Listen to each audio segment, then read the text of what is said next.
Dans cette vidéo, on va travailler sur la résultante de forces concurrentes et coplanaires. Si j'ai deux forces, une force qu'on l'appelle F1, une autre force qu'on l'appelle F2, on a besoin de chercher une force qui fait le travail de ces deux forces, qui fait le même effet de ces deux forces ensemble. Si les deux forces forment entre elles un angle θ, la force qui fait l'effet de ces deux forces, on va l'appeler la force résultante.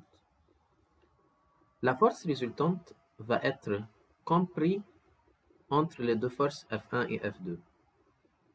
Pour savoir l'intensité de la force résultante ainsi que la direction de la force résultante, premièrement, pour savoir l'intensité, on va utiliser loi de cosinus. D'après loi de cosinus, la résultante au carré est égale à la première force au carré plus la deuxième force au carré plus 2 fois la première force fois la deuxième force fois cosinus de l'angle compris entre les deux forces. Avec cette règle, on peut chercher l'intensité de la résultante. Pour savoir la direction de la résultante, on aura besoin de calculer phi. Alors, on va utiliser la règle tangente phi égale la force F2 fois sinus de l'angle compris entre les deux forces, divisé par la force F1 plus la deuxième force F2 fois cosinus de l'angle compris. Avec ces deux règles, on va chercher l'intensité et la direction de la force résultante. Mais on doit faire attention de plusieurs remarques.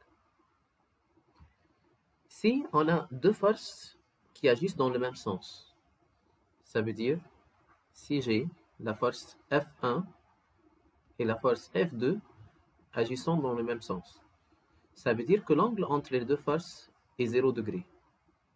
Dans ce cas, la résultante, on l'appelle la résultante maximale. La résultante maximale est égale à la somme des deux forces, F1 plus F2. Alors, on additionne les intensités de F1 et F2, on obtiendra la résultante tout de suite. Deuxième cas. Si les deux forces agissent dans deux sens opposés, F1 agit dans le sens opposé de F2, et supposons que F1 est plus grand que F2. Ici, l'angle entre les deux forces est 180. De même, la résultante sera égale à la plus grande force moins la deuxième force. Et la résultante va être dans la direction de la plus grande pente. Ça veut dire que la résultante va être dans le même sens de F1. Troisième cas, lorsque j'ai deux forces égales, F1 est égal à F2, on va appeler les deux forces F.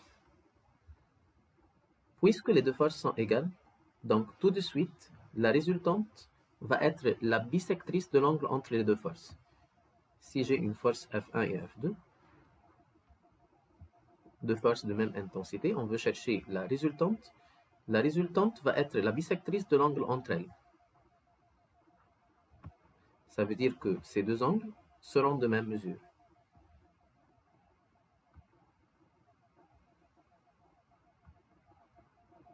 Pour chercher l'intensité de la résultante est égale à 2f cosinus θ sur 2, tel que θ est l'angle compris entre les deux forces. Quatrième cas, si les deux forces sont perpendiculaires, ça veut dire j'ai deux forces, F1 et F2, qui agissent dans deux sens perpendiculaires. La résultante ici, on va le chercher en utilisant Pythagore. La résultante sera égale à racine carrée de F1 au carré plus F2 au carré. Ou on peut écrire que la résultante au carré égale F1 au carré plus F2 au carré.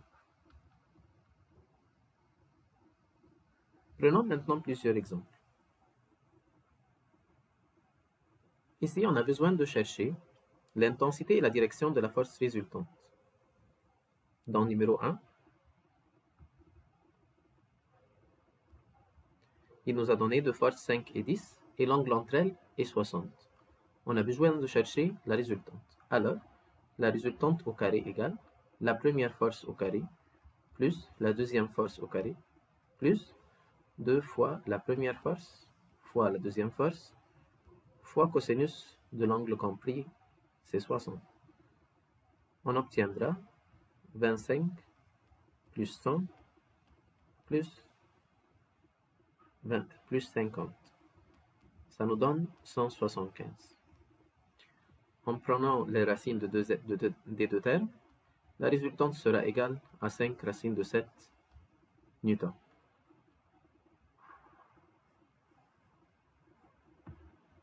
Pour chercher la direction, tangente de l'angle que fait la résultante avec la première force, si j'ai les deux forces comme ça, F1 et F2, et la résultante forme un angle phi avec la première force, tangente phi égale la deuxième force, c'est 10, fois sinus de l'angle compris entre les deux forces, divisé par la première force plus la deuxième force fois cosinus de l'angle compris. On obtiendra 5 racines de 3 sur 10. Ça nous donne racine de 3 sur 2. Pour chercher l'angle, on va faire shift tangente racine de 3 sur 2.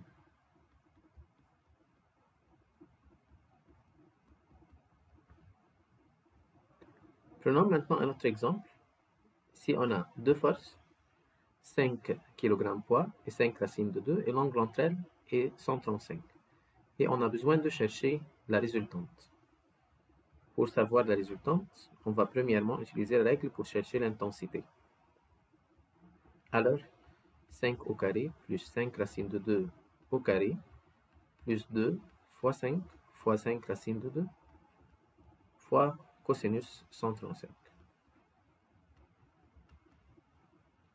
Alors, on va obtenir 25 plus 50 plus, ici, cosinus 135 est moins 1 sur racine de 2. Ça veut dire qu'on va éliminer racine de 2 avec moins 1 sur racine de 2. Et après, il nous reste 5 fois 2, ça veut dire moins 50. Alors, la résultante au carré sera égale à 25. Donc, la résultante va être égale à 5 kg poids.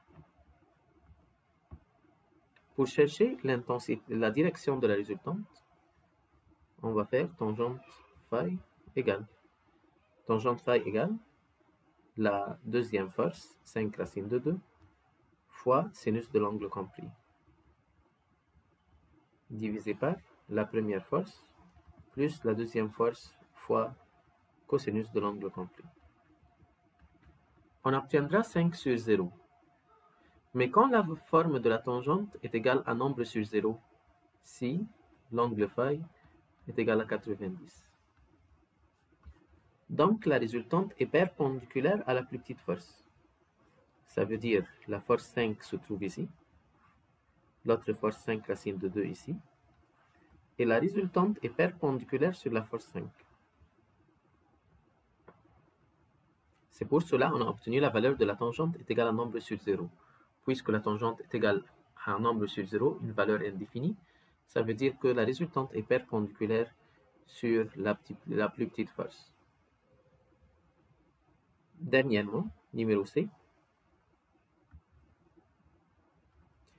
il nous a dit ici que les deux forces sont de même intensité, 10 newtons, et l'angle entre elles est 60.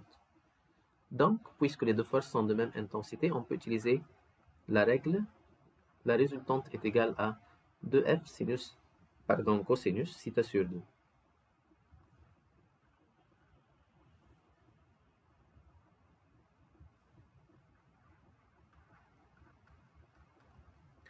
Alors, l'intensité de la force est 10 et cosinus 30.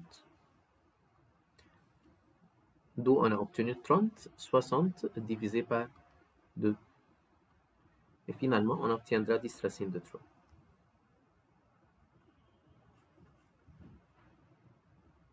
Prenons maintenant un autre exemple.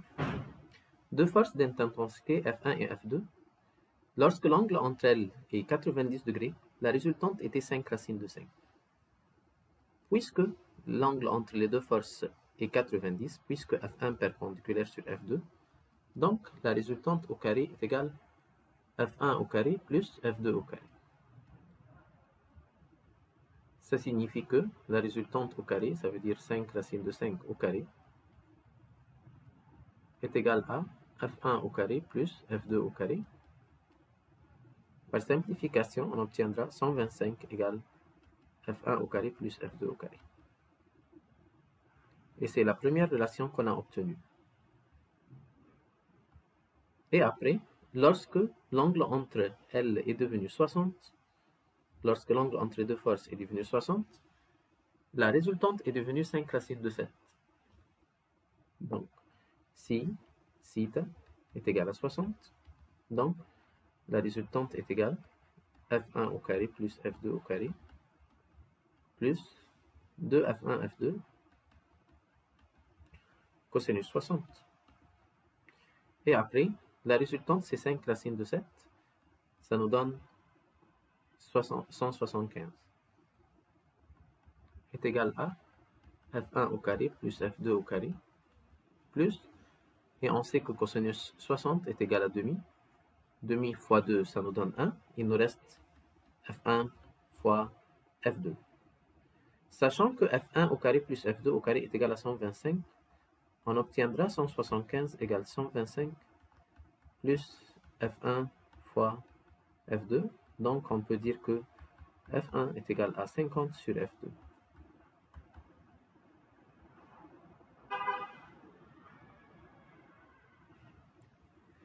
Finalement, pour chercher la réponse, qu'est-ce qu'on va faire? On va prendre ces informations, on va prendre que F1 est égal à 50 sur F2 et on va remplacer dans la première. Qu'est-ce qu'on obtiendra de 1 et 2?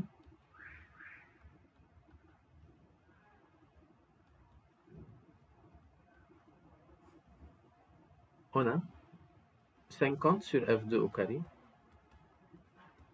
plus F2 au carré égale à 125. 50 au carré, ça nous donne 2500 et F2 au carré reste comme elle est, plus F2 au carré égale 125. En multipliant par F2 au carré, on obtiendra F2 puissance 4 plus 2500 est égal à 125 F2 au carré.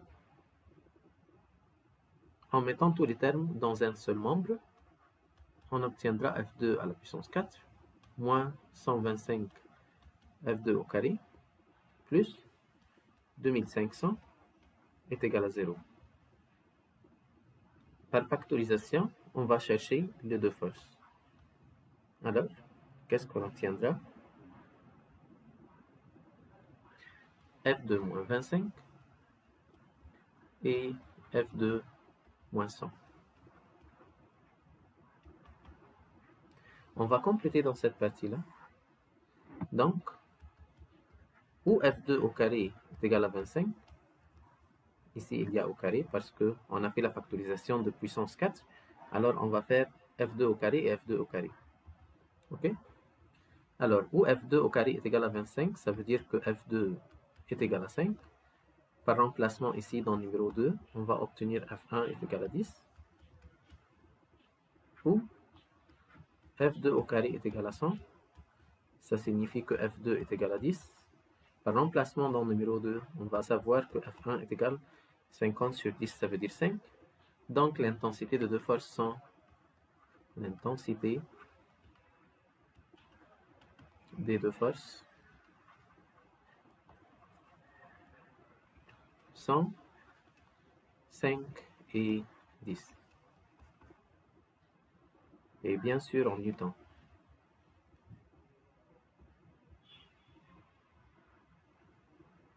Dernier exemple. ABCDEF est un hexagone régulier, deux forces d'intensité 20 et F2 agissent dans la direction de AB et AF. Si on a un hexagone régulier, qu'on va l'appeler A, B, C, D, E, F,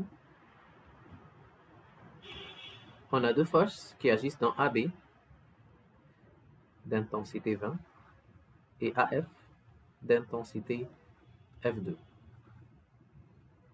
Sachant que la résultante agit dans la direction de AC, on sait que la résultante agit dans la direction de AC. Trouvez l'intensité de la force F2 et de la résultante. Dans un hexagone régulier, on sait que chacun des angles est égal à 120. Cet triangle est un triangle isocèle et la mesure de cet angle est égale à 120. Donc, on peut chercher la mesure des deux angles aigus. 180 moins 120 divisé par 2. On obtiendra 30. Le reste de l'angle va être 90 parce que 120 moins 30, ça nous donne 90. Donc, comme ça, on a su l'angle entre la résultante et les deux forces. Qu'est-ce qu'on peut faire? On peut utiliser cet angle-là comme phi. On sait que tangente phi est égale la force, ici on va mettre la force 20 parce que l'angle phi est à côté de la force F2, donc on va inverser la théorème. Donc la force 20 fois sinus de l'angle compris, c'est 120 l'angle compris entre les deux forces, divisé par la force F2 plus la force F1 fois cosinus de l'angle compris. On sait que phi est égal à 90 et tangente 90 est égal à nombre sur 0 ou 1 sur 0. Ça veut dire que le dénominateur est égal à 0. Alors F2 plus 20 et cosinus 120 c'est moins demi est égal à 0. En multipliant 20 par moins demi, on obtiendra moins 10. Alors F2 moins 10 est égal à 0. Ça veut dire que F2 est égal à 10 newtons. Comme ça, on a su l'intensité de la deuxième force. Maintenant, cherchons ensemble la résultante. On va utiliser la règle qu'on a dit. La résultante au carré est égale à la première force au carré plus la deuxième force au carré plus 2 fois la première force fois la deuxième force fois cosinus de l'angle compris. Et l'angle compris entre les deux forces, c'est 120.